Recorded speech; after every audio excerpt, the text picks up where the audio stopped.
Hi friends, మా పాపకి magic slate తీసుకున్నాము. దీని లుక్ అయితే ఇలా ఉంది. ఫ్రంట్ దీనికి ఒక పెన్ ఇచ్చారు, అది మ్యాగ్నెటిక్ ద్వారా వర్క్ అవుతుంది.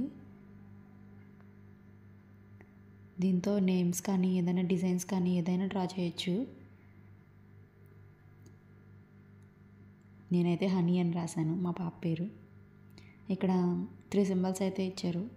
హార్ట్ సింబల్ ఒకటి, షేప్లు 3 షేప్లు వచ్చినాయి, ట్రయాంగిల్, రౌండ్ షేప్ ఒకటి ఇచ్చారు. తనకు అలా డ్రా చేయడం రాదు కాబట్టి గీతలు గీస్తూ ఉంటుంది అలాగా. ఇక్కడ ఒక స్టిక్ లాంటి ఒకటి ఇచ్చారు కింద, దాని సైడ్కి అలా మూవ్ చేసినప్పుడు అరేజ్ అయిపోతుంది. గీతలు గీయడం, దాన్ని అలా అరేజ్ చేయడం, బాగా ఆడుకుంటుంది దీంతో.